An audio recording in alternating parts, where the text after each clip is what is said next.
கிறிஸ்துவுக்குள் எனக்கு அன்பானவர்களே, இயேசு கிறிஸ்துவின் இனிதான நாமத்தினாலே என் அன்பின் வாழ்த்துக்களை சொல்லிக் கொள்கிறேன்.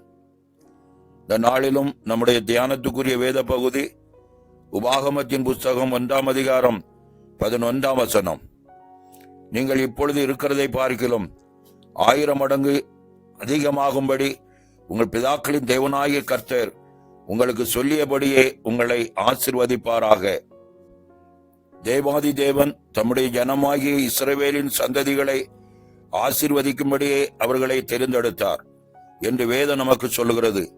ஆனாலும் எந்த ஒரு மனிதன் தன்னை தேவனுக்காய் பிரதிஷ்டை உள்ளவனாய் அர்ப்பணிக்கும் போது அவன் அநேகருக்கு ஆசீர்வாதத்தின் பாத்திரமாய் மாறுவான் என்பதை வேதம் நமக்கு தெளிவுபடுத்துகிறது.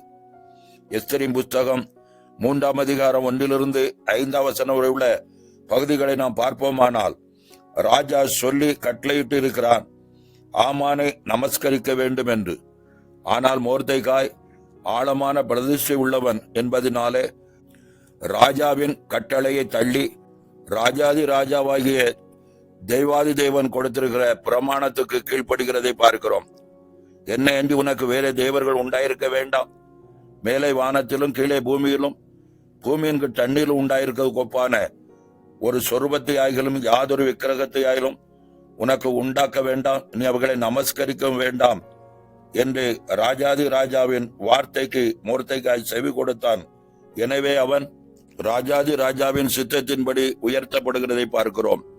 எஸ்தரின் புஸ்தகம் 10 அதிகாரம் 3 யூதனாகிய மொர்தெகாய் ராஜாவாகிய அகஸ்வேருக்கு 2வது ஸ்தானத்தை உடையவனும் யூதருக்குள் பெரியவனும் தன் குலத்துக்கு பிரியமானவனுமாயிருந்து ஜனங்களுடைய நன்மையை நாடி தன் குலத்துக்கெல்லாம் சமாதானம் உண்டாக பேசுகிறவனுமாயிருந்தான் என்று சொல்லப்பட்ட இந்த வார்த்தையின்படி அவன் ஆசீர்வாதமாக இருந்தது மாத்திரமல்ல, அநேகருக்கு ஆசீர்வாதத்தின் பாத்திரமாக மாறினான். அதுபோல நீங்களும் உங்கள் பிரதிஷ்டையில் நிலைத்திருக்கும் போது அவர் உங்களை ஆசீர்வதித்து அநேகருக்கு ஆசீர்வாதத்தை கொடுக்கிற ஜீவ ஊற்றாக மாற்றுவார். உங்கள் அர்ப்பணிப்பில் நிலைத்திருந்து தேவாதி தேவன் கொடுக்கிற உன்னத ஆசீர்வாதங்களை சுதந்திரிக்க கர்த்தர் கிருபை செய்வாராக. அது மட்டுமல்ல, யாத்ராகமத்தின் புஸ்தகம் 33 அதிகாரம் 11 நூனின் குமாரனாகிய யோசுவா என்னும் அவனுடைய பணிவிடைக்காரனாகிய வாலிபன் ஆசாரிப்பு கூடாரத்தை விட்டு பிரியாதிருந்தான் என்று வாசிக்கிறோம். தேவ சமூகம் அவன் வாஞ்சையா இருந்தபடியினால் தேவன் யோசுவாவை கொண்டு அநேக யுத்தங்களை செய்யும்படியாகவும் அதில் ஜெயம் எடுக்கவும் தேவனாகிய கர்த்தர் யோசுவாவின் காரியத்தை ஜெயமாக முடிய பண்ணினார். சங்கீதம் 84:10 சொல்லப்பட்டது போல, 1000 நாளை பார்க்கிலும் உமது பிரகாரங்களில் செல்லும் ஒரே நாள் நல்லது. ஆகாமிய கூடாரத்தில் வாசமாயிருப்பதை பார்க்கிறோம் என் தேவனுடைய ஆலயத்தின் வாசல்படியை காத்திருப்பதை தெரிந்து கொள்வேன் என்ற வார்த்தையின்படியே வாலிபனான யோசுவா ஆசாரிப்பு கூடாரத்தை விட்டு பிரியாது இருந்ததினால் தேவன் அவனை மோசைக்கு அடுத்த இஸ்ரவேலின் ஜனத்தை வழிநடத்த பெரிய தலைவனாக நிறுத்தினார். கானானை சுதந்தரித்து இஸ்ரவேல் ஜனங்களுக்கு அதை பங்கிட்டுபடி ஆசீர்வாதத்தையும் அவனுக்கு தந்து பலங்கொண்டு திடமனதாய் இரு என்று சொல்லி வாக்குத்தத்தத்தையும் கொடுத்தார். யோசுவாவின் புஸ்தகம் 6 அதிகாரம் 27 இவ்விதமாய் கர்த்தர் யோசுவாவோடு கூட இருந்தார். அவன் கீர்த்தி தேசமெங்கும் பரம்பிற்று. பிரியமானவர்களே, ஆலயத்தின் காரியத்திலே உங்கள் வாஞ்சை பெருகும் போது உங்கள் பெயரை தேவன் பெருமைப்படுத்தி அநேகரை ஆசீர்வாதத்துக்குள் வழிநடத்தக்கூடிய நல்ல கிருபையை உங்கள் மீது வைப்பார் என்பதை மறந்து விடாதீர்கள். யோசுவா ஆசாரிப்பு கூடாரத்தை விட்டு பிரியாமல் இருந்தது போல நாமும் அப்படியே பிரியாமல் இருக்கும்படி பிரதிஷ்டை உள்ளவர்களாய் இருப்போம்.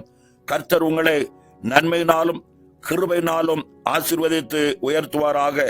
உபாகமத்தின் புஸ்தகம் 28 அதிகாரம் 14 கர்த்தர் உன்னை வாலாக்காமல் தலையாக்குவார், நீ கீழாகாமல் மேலாவாய் என்ற வாக்குத்தத்தத்தின்படி கர்த்தருடைய சித்தத்திற்கு உங்களை முற்றிலுமாய் அர்ப்பணித்து அவருடைய சித்தத்தை நிறைவேற்றுவதற்கு உங்களை அர்ப்பணிக்கும் போது உன்னதத்தின் சகல நன்மையின் ஆசீர்வாதங்களினாலும் கிருபையினாலும் உங்களை முடிசூட்டி அற்புதமாய் வழி நடத்துவாராக. ஆமேன். ஜெபம் செய்வோம். எங்களை அதிகமாய் நேசிக்கிற நல்ல தகப்பனே, இந்த வருடத்திலும் கர்த்தருடைய பெரிதான கிருபையினால் 18 நாட்களை முடித்து இந்த 19வது நாளுக்குள்ளாய் கடந்து வந்திருக்கிறோம். கர்த்தாவே, உம்மை நோக்கி பார்க்கிற ஒவ்வொரு முகங்களையும் பிரகாசிக்க பண்ணுகிற கர்த்தர், இந்த நாளிலும் இந்த வார்த்தைகளை கேட்டு உம்மை நோக்கி பார்க்கிற ஒவ்வொரு பிள்ளைகளையும் உம்முடைய கிருபையின் ஆசீர்வாதத்தினாலும் நன்மையினாலும் முடிசூட்டப்படும்படியாய் நான் செபிக்கிறேன். விலகாத பிரசன்னம், பாதுகாப்பு உடைய பிள்ளைகளோடு இருக்கட்டும் ஆண்டவரே. கடந்த ஆண்டிலே பெற்றுக்கொள்ள முடியாத வாக்குத்தத்தத்தின் ஆசீர்வாதங்களை இந்த ஆண்டிலே சுதந்திரித்து ஜெயமெடுக்க ஒவ்வொரு பிள்ளைகளுக்கு உதவி செய்வீராக. பலவீனங்கள், போராட்டங்கள், தேவைகள் இதோடு வாழ்ந்து கொண்டிருக்கிற பிள்ளைகளுக்கு அற்புதமான பதிலை கொடுத்து நன்மையின் ஆசீர்வாதத்தினால் முடிசூட்டுவீராக. படிக்கிற பிள்ளைகளுக்கு வேண்டிய நல்ல ஞானத்தை கொடுங்க, ஞாபக சக்தியை கொடுங்க. உன்னதத்தின் ஆசீர்வாதத்தினால பிள்ளைகளை நிரப்புங்க. வாக்குத்தத்தத்தின்படி உன்னை ஆசீர்வதித்து உன் பெயரை பெருமைப்படுத்தி ஆசீர்வாதமாய் வைப்பேன் என்று வாக்கு பண்ணி இருக்கிறீர். அதை நிறைவேற்றி கொடுத்து உடைய மேலான நாமத்தை மகிமைப்படுத்துவீராக. எல்லா மகிமையுமாக்கு இயேசுவின் நாமத்தில் செபிக்கிறோம் நல்ல பிதாவே. ஆமேன், ஆமேன்.